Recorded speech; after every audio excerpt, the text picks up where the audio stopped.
Everybody, it's the Hebrew Jamaican Coolie heading home, and thought I would just drop part 4 of the Abusive X series. And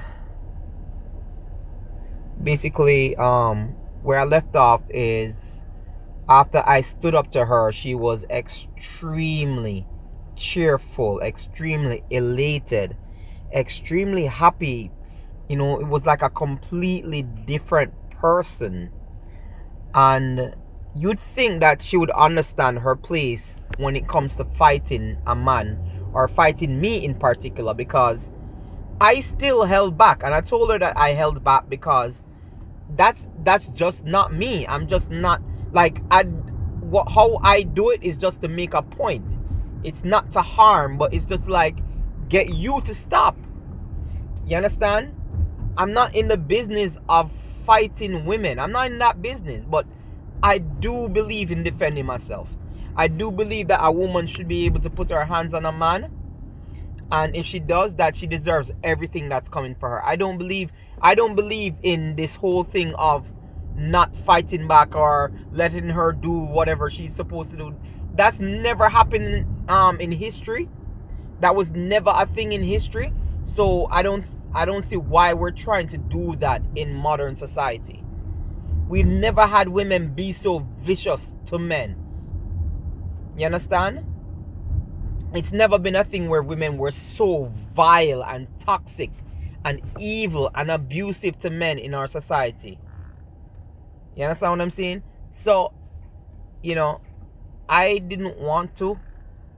I'm not that type of person, especially when I see what my mother went through. It's just that I said that that's not the type of person that I want to be, to cause any pain on any woman.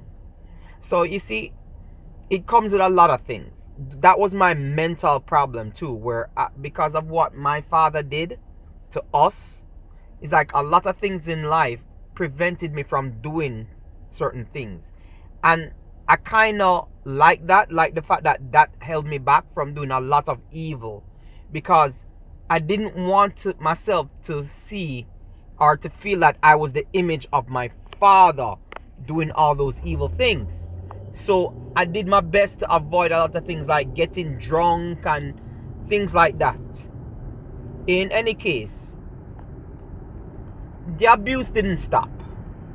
She continued to abuse me. She continued to fight with me.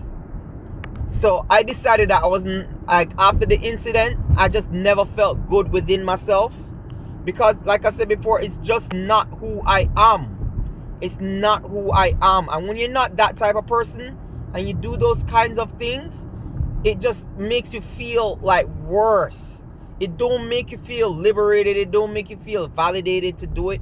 It just makes you feel worse.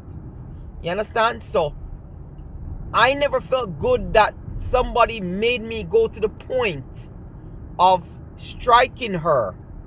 You understand? I don't feel like I want to be in a situation or a relationship that's going to cause me to constantly have to do that and battle it out with that type of person. So like I said before, the abuse didn't stop.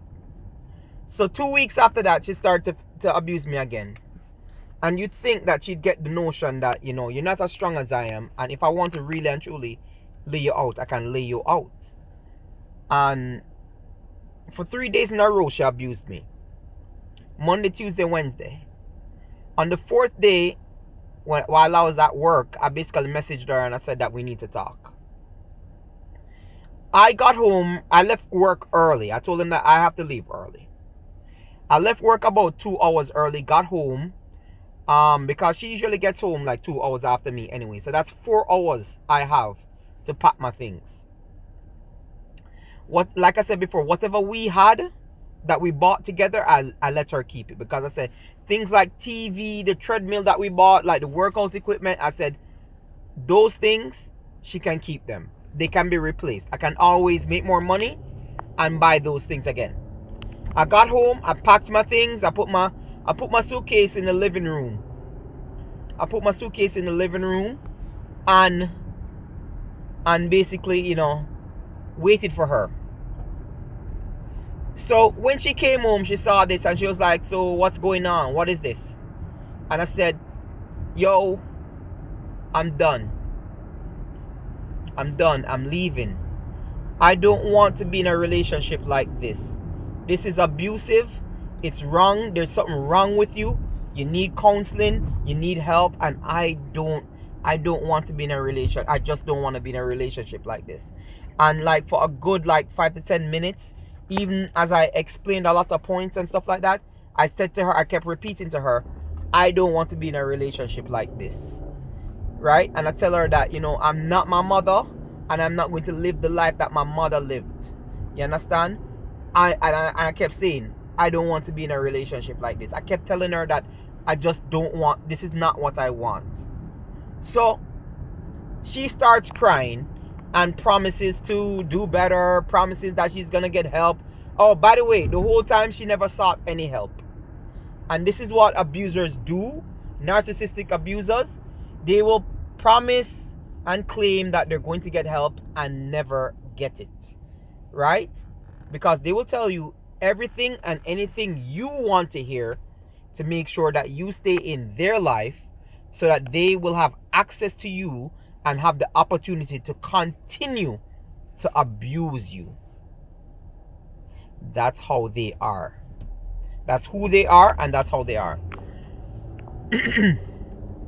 So in any case, she practically like cries and says that, you know, she's gonna go to a hotel and leave me here at the apartment for days and asking me to think about it and whatever it is and just give her some time and I'm gonna give you the space to think about it. And what she did leave, but she didn't go to any hotel. What she did was go to her sister's house and she was spending days there. But I had already planned that, you know, by morning I was gonna pack my stuff and leave. So anyway, the thing about it is that I was making my exit out of the relationship in several ways. I had already started another dating profile on a dating site, and she, like, while she was at her sister's house, she saw me on the dating site and she messaged me and said a lot of stuff to me. And then she sent her sister and her sister's boyfriend to come and kick me out of my own apartment that I am paying for. Now, if I had known my rights, I would have basically told them to get the F out. But when you're an immigrant and you don't know like certain rights or certain things, like you will, like immigrants, we allow a lot of abuse to happen to us. Because we keep doing this thing of staying off the radar, keeping your head low, which I agree with. Stay off the radar if you're not straight. Stay off the radar. Do your best not to get into trouble. You understand? If somebody want to fight with you, walk away. Just keep your head out of trouble. You understand? It's not, yo, puss and dog, Jamaica have a saying, puss and dog now have the same luck.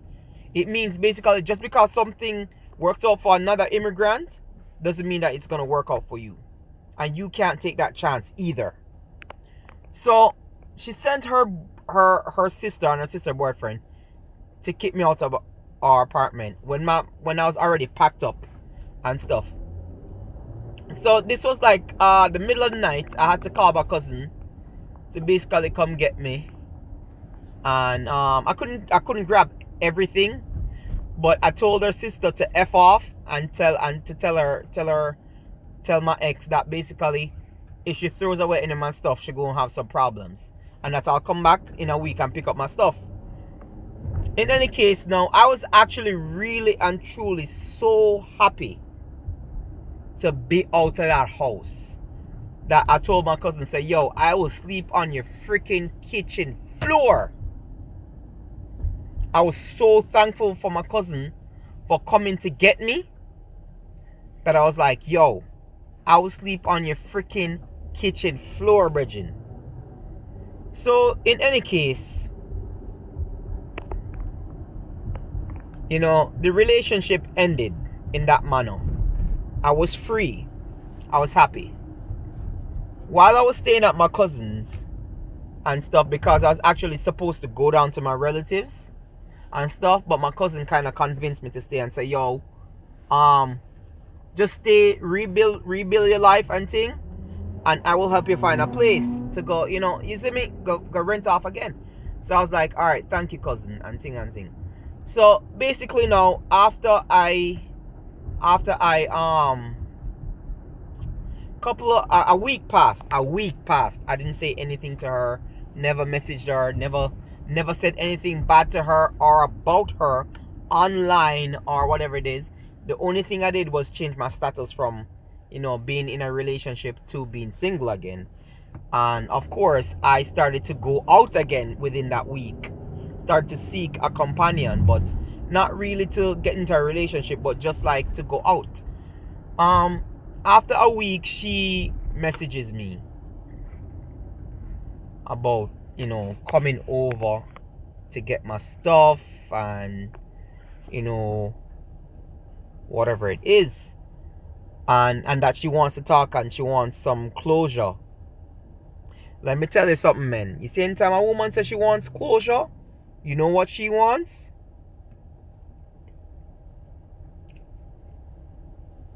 Alright, I hope you guys got that message.